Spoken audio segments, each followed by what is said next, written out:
अक्सर हमने अपने आसपास ऐसे बहुत से लोगों को देखा होगा जो दूसरों से कम हुनरमंद होते हैं। दूसरे लोगों के मुकाबले उनमें कम टैलेंट होता है, लेकिन फिर भी वो उन लोगों से ज्यादा कामयाब हो जाते हैं। तो ऐसा क्यों होता है? क्या उनकी किस्मत अच्छी थी या फिर ऊपर वाले ने उनका साथ दिया? इस चीज के पीछे क्या कारण हो सकता है, जरा सोचिए। इसके पीछे सबसे मुख्य कारण आलस्य होता है। जी हाँ, कामयाब होने के लिए सिर्फ हुनर नहीं चाहिए, उस काम को करने के लिए जोश और हिम्मत चाहिए। अगर आप में जोश और हिम्मत की जगह पर आलस्य है तो आप में कितना भी हुनर हो, वो हुनर किसी काम का नहीं रह जाता। जैसे दीमक एक पेड़ को अंदर से खोखला कर देती है। बाहर से तो पेड़ वैसे का वैसा दिखता है, लेकिन अंदर से वो पेड़ खोखला हो चुका होता है। उसी तरह आलस्य आदमी को अंदर से खोखला बना देता है। उसका जोश, उसकी स्फूर्ति अंदर से मर चुकी होती है। चाहे बाहर से वो आदमी स्वस्थ नजर आए, लेकिन अंदर से आलस्य ने उस दीमक की तरह उस आदमी के शरीर को अंदर से खोखला कर दिया होता है। आज की जो कहानी मैं आपको सुनाने वाला हूँ, उसमें आपको आलस्य के कुछ मुख्य कारण पता चलेंगे और साथ ही आपको आलस्य को हटाने के लिए कुछ यौगिक उपाय बताए जाएंगे। इससे पहले कि आप इस कहानी में खो जाएं, इस चैनल को सब्सक्राइब जरूर कर लें। तो चलिए कहानी शुरू करते हैं। एक बार की बात है, एक आलसी आदमी बुद्ध के पास आकर कहता है कि हे बुद्ध, मैं अपने आप से बहुत परेशान हूँ। मैं बहुत ही आलसी आदमी हूँ, इसीलिए सब लोग मुझे ताने देते रहते हैं। क्या आपके पास कोई ऐसा मार्ग है जिससे मेरा आलस्य दूर हो सके? ये सुनकर बुद्ध ने कहा कि तुम्हें कैसे पता कि तुम आलसी आदमी हो?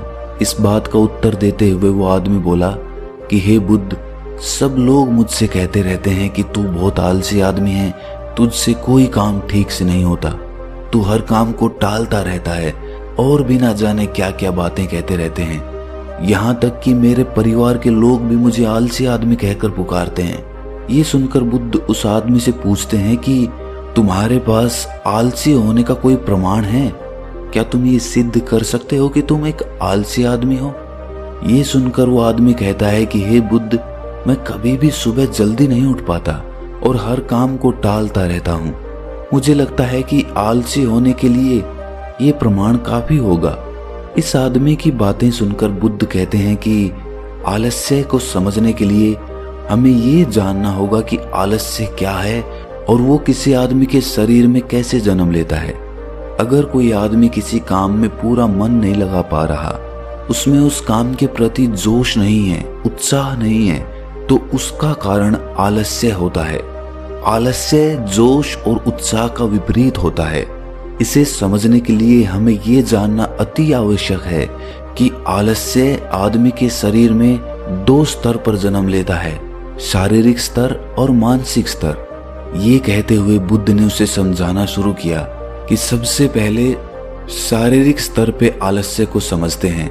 इसके बाद बुद्ध ने अपने धम्म के भिक्षुओं की तरफ इशारा करते हुए कहा कि तुम जरा गौर से इन भिक्षुओं का चलना, उठना, बैठना और लेटना देखो। इन भिक्षुओं के चलने में एक तालमेल होता है, एक लय होती है, एक आनंद होता है। और जब ये बैठने की मुद्रा में होते हैं तो इनकी रीढ़ की हड्डी सीधी होती है और गर्दन थोड़ी सी उठी हुई होती है। और वहीं पर जब ये लेटते हैं तो इनका पूरा शरीर एकदम शांत और स्थिर होता है। और वहीं जब एक आलसी आदमी चलता है तो वो एकदम झुका हुआ, थका थका और बिना आनंद के चल रहा होता है। याद रखो, 70% आलस्य हमारे उठने, बैठने, चलने और लेटने से तय होता है। अगर हम अपनी इन अवस्थाओं को समझ लेते हैं और होशपूर्वक चलने, उठने और बैठने का अभ्यास करते हैं, प्रयत्न करते हैं, तो हमारा 70% आलस्य दूर हो जाता है।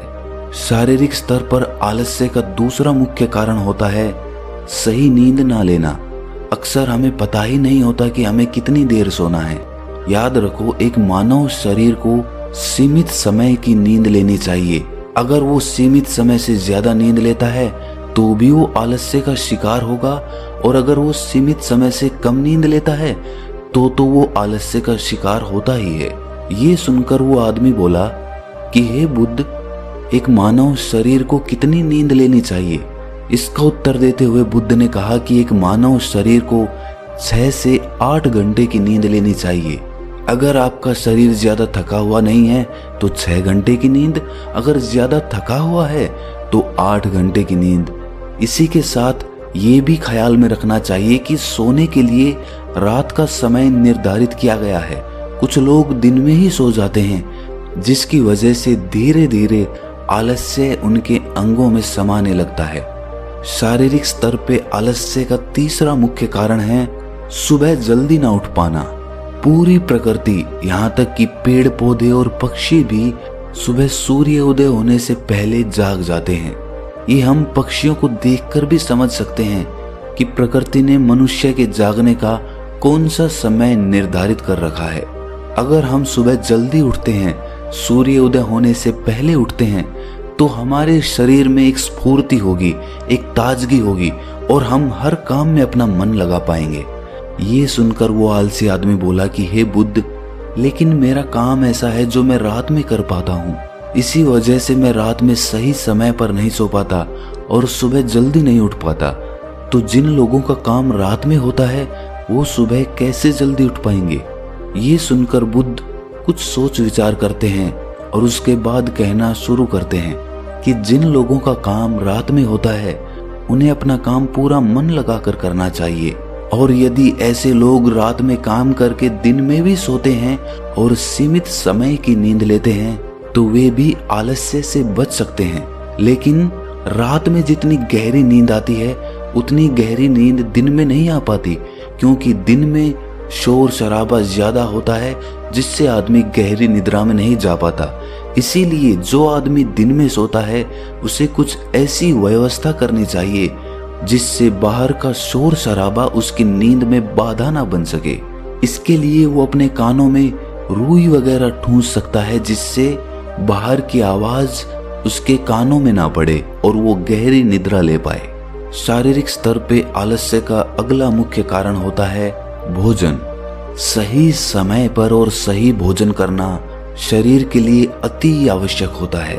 कुछ लोग ऐसा भोजन करते हैं जिसमें कोई जान ही नहीं होती। अब आप ही सोचिए, जिस खाने में जान ही नहीं है, जिस खाने में ऊर्जा ही नहीं है, वो खाना आपके शरीर को ऊर्जा कैसे दे सकता है? और अगर इंसान ऐसा खाना खाएगा तो उसका शरीर किसी भी काम को करने में प्रतिरोध करेगा ही।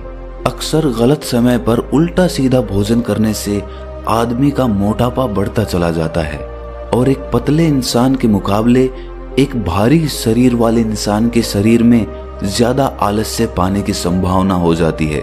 इसीलिए ऐसा भोजन करो जो प्रकृति से सीधा प्राप्त हो रहा हो, जिसमें कुछ ऊर्जा हो। ये सुनकर उस आदमी ने कहा कि हे बुद्ध, शारीरिक स्तर पे तो आलस्य को मैं समझ गया हूँ, लेकिन मानसिक स्तर पे आलस्य क्या होता है? इसका उत्तर देते हुए बुद्ध कहते हैं कि इंसान को अपने जीवन में बहुत सारी नाकामयाबी मिलती है। जब वो नाकामयाब होता है, किसी काम को पूरा नहीं कर पाता, तो उसका जोश और उत्साह अगले काम को करने के लिए ठंडा पड़ता जाता है। जब भी वो किसी नए काम को शुरू करता है तो उसका पिछला काम उसके मन को प्रभावित करता रहता है।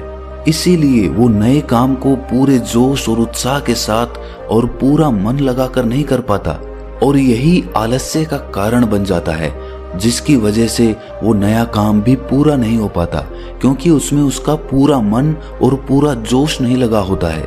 इसके लिए हमें ये समझना जरूरी होता है कि जो पिछला काम हमारा पूरा नहीं हो पाया, उससे भी हमें बहुत कुछ सीखने को मिला है। उससे हमें एक अनुभव मिला है जो हम अपने नए काम में लगा सकते हैं। तो पिछले काम के प्रति नकारात्मक नजरिया रखने की बजाय सकारात्मक नजरिया रखेंगे तो आलस्य हमारे मन में नहीं आएगा। मानसिक स्तर पे आलस्य का दूसरा मुख्य कारण होता है लक्ष्य का स्पष्ट ना होना। ये कहकर बुद्ध उस आलसी आदमी से सवाल करते हैं कि मान लो यदि तुम किसी जंगल में फंस गए हो और तुम्हारे पास खाने पीने के लिए कुछ भी नहीं है, तो तुम क्या करोगे? वो आदमी कहता है कि हे बुद्ध, मैं जिंदा रहने के लिए उस जंगल में खाने पीने का सामान ढूंढूंगा।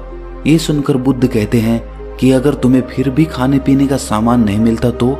इसका जवाब देते हुए वो आदमी कहता है कि हे बुद्ध, तो मैं किसी भी तरह, किसी भी कीमत पर उस जंगल से बाहर निकलने का पूरा पूरा प्रयास करूंगा। ये सुनकर बुद्ध कहते हैं कि चूंकि वहां पर तुम्हारा लक्ष्य स्पष्ट है, इसीलिए तुम्हारे शरीर में कोई आलस्य नहीं आएगा। उस समय तुम्हें पता होता है कि तुम्हारे शरीर के लिए अभी सबसे ज्यादा जरूरी खाना पीना ढूंढना है। अगर तुम नहीं ढूंढोगे तो तुम मर जाओगे। और जब तुम्हारा लक्ष्य स्पष्ट होता है तो आलस्य तुम्हारे मन में आ ही नहीं सकता। लेकिन हमारे दैनिक जीवन में हमारा लक्ष्य स्पष्ट नहीं होता है, जिसकी वजह से हमारे मन की ऊर्जा इधर उधर बिखरती रहती है। अगर हमारा लक्ष्य स्पष्ट होगा तो कोई आलस्य, कोई ताकत हमें हमारा लक्ष्य प्राप्त करने से नहीं रोक सकती। और इसी तरह अगर किसी काम को करने की हमारे पास कोई ठोस वजह नहीं होती तो भी हम उस काम को टालते रहते हैं। उस काम को करने का हमारा मन ही नहीं करता, क्योंकि हमारे मन में ये बात समाई होती है कि इस काम को करके कुछ फायदा तो होगा नहीं। इसीलिए किसी काम को करने के लिए उसकी ठोस वजह जानना बहुत जरूरी होता है। बहुत सारे लोग व्यायाम करने की अहमियत नहीं समझते हैं, क्योंकि वो इसकी वजह नहीं देख पा रहे हैं। वो सोचते हैं कि व्यायाम करने से क्या फायदा। लेकिन जो आदमी दूरदर्शिता रखता है, जो ये देख पाता है कि अगर मैं आज व्यायाम नहीं करूंगा तो भविष्य में मेरा शरीर कितने रोगों से ग्रस्त हो सकता है, तो ऐसे आदमी के पास स्पष्ट लक्ष्य भी होता है और ठोस वजह भी होती है, और इसीलिए वो लोग व्यायाम भी करते रहते हैं। मानसिक स्तर पर आलस्य का अगला मुख्य कारण होता है आलसी लोगों का साथ। अक्सर कुछ लोग आलसी नहीं होते, लेकिन उनके आसपास के लोग आलसी होते हैं। अगर आपकी संगति में आलसी लोग भरे हुए हैं तो आप भी उनकी तरह हो जाएंगे। आपका भी मन काम करने से भागने लगेगा। आलस्य एक छुआछूत की बीमारी की तरह होता है। जितने ज्यादा आलसी लोगों से आप घिरे हुए हैं, आपका मन उतने ही आलस्य को पकड़ लेगा। मानसिक स्तर पर आलस्य का अगला मुख्य कारण है किसी भी काम को टालते रहना। कुछ लोगों की आदत होती है काम को टालते रहना। आज का काम कल पर, कल का काम परसों पर। हमें ये महसूस भी नहीं होता कि धीरे धीरे यही हमारी आदत बन जाती है, और ये काम को टालने की आदत धीरे धीरे आपको आलसी बना देती है। इसीलिए किसी भी काम को कल पर मत टालो। और सबसे आखिर में बुद्ध ने कहा कि किसी भी काम को करने के लिए आपके पास उम्मीद होनी चाहिए, उत्साह और जोश होना चाहिए। हर काम को नया काम समझ के करना चाहिए। इसके बाद बुद्ध ने उस आलसी आदमी से कहा कि याद रखना, अगर तुम्हारे पास कोई स्पष्ट लक्ष्य है और उसे करने के लिए तुम्हारे पास कोई ठोस वजह भी है, तो दुनिया की कोई ताकत तुम्हें वो काम करने से नहीं रोक सकती। दोस्तों, जीवन में अगर कुछ हासिल करना है तो हमारे पास सिर्फ आज का ही समय है। ये मत सोचो कि कल आएगा। ये मानकर चलो कि हमें जीने के लिए सिर्फ ये 24 घंटे मिले हैं। इन 24 घंटों में मरने से पहले मैं क्या कर सकता हूँ, ये समझ लीजिए कि एक एक सेकंड मिलकर एक मिनट बनता है, और एक एक मिनट मिलकर एक घंटा बनता है, और घंटे दर घंटे एक पूरा दिन बनता है। तो हमारे लिए सबसे ज्यादा जरूरी वो सेकंड है जिनसे पूरा दिन बना हुआ है।